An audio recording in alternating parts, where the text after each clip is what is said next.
last 2 weeks have been quite incredible and busy.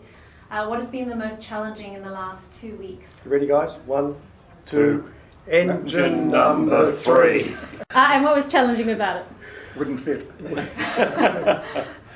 The aircraft had obviously had a heavy landing on the right-hand side, and all the cowling and support structure for the engine were buckled. So when we released the engine in Manila, it all sprung.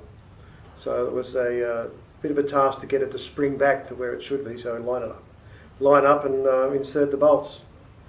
So we applied science. And working on this project, I'm sure there's been ups and downs, but let's start with the good. What has been sort of satisfying or rewarding for each of you? Well, I think the social life has been very good. I mean, everyone has come through here for 7 weeks I've been here. It's been just a fabulous team of people, all with the same thing in mind, and I've known most of them through experience with my time with Qantas, and the way everyone's worked together, never been an argument. Yeah, there's no authority. Well, Rodney is naturally our team leader, but everybody else just sort of, oh yeah, well, do you want to hand over here? Yeah. Do you want to hand over there? Yeah, all right. There's no authority. Everybody just mucks in and helps. Yeah. And it works well. Yeah. We all know what's got to be done and what each individual's specialties are. Roger's very good with a hammer and chisel, for example. And sheet metal work. And I suddenly discovered sheet metal work. And sheet metal work is a thing that most of us did as apprentices, and because of the areas that we moved into in later life, we very rarely did any sheet metal work. So consequently, it's been a relearning curve, I think is the word you would use. And on the aircraft, is there any, for each of you, is there any piece of work that you've done that you're particularly proud of? I think for me it would be the fairings on the tail between the stabiliser and the fins. They were corroded and some of them were missing. So it took me about 4 days to make the first one.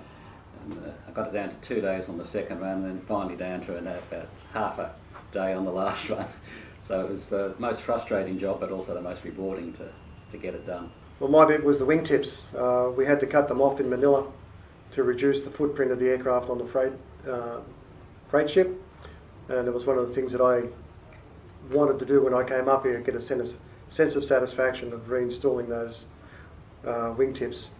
What does it mean for you guys to work on an aircraft like this, knowing what its role is going to serve for this museum and the stories we will tell with it? I think it's quite a privilege actually. There's not that many of them left in the world, and it's one of the iconic aeroplanes that sort of represents a big step in aviation, especially through the 50s. So it's a real honour to be able to work on something like this. Well, similarly here for me, but I've also got some family history with the aircraft type. My uncle Bruce Gates worked on the aircraft and was involved with the development of the wingtip tanks for Qantas. And my father was a crane and tractor driver and used to drag these things all over the airport.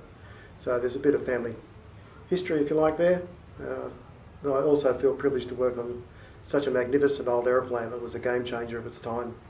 It's just a fantastic aeroplane. The shape of it is distinctive. It's triple tail, and it's dolphin-like shape of the fuselage. It's just a fantastic machine.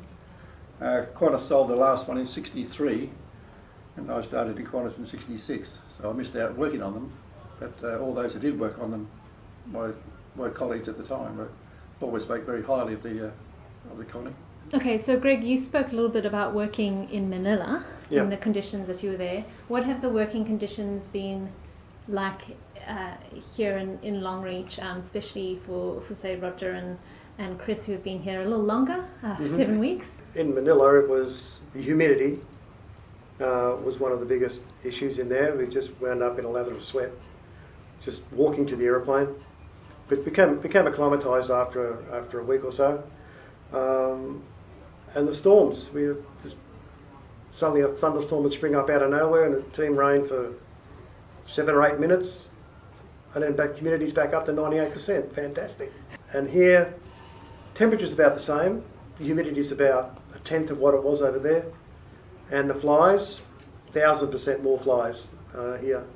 They were the biggest challenge when I came up this time, was coping with the flies, and trying to work behind a fly veil, trying to do some reasonably accurate work on the sheet metal work. You couldn't work it out. you had to take it off, and then you're just inundated with flies. When I first came here in April, temperatures were the low to mid 40s, and it was a bit challenging out on top of the wing, doing repairs up there, and the reflection of the heat off the metal was quite uncomfortable. But as Greg said, flies, zillion flies, just a whole black swarm of flies in front of your face. It made it quite challenging, and you know, looking through the veil, trying to get something accurate. You had a crease in your veil there, and you're trying to move it around. No, it was a challenge, but the temperatures cooled down quite a lot now, and Very The pleasant flies now. are gone. flies are gone. Yeah, Flies are gone, it's very Yeah, pleasant It's very now, yeah. pleasant now. Yeah. Oh, to thank Rodney second. For him to take on a project such as this, considering what he saw to start off with to what it is now, I think it's a great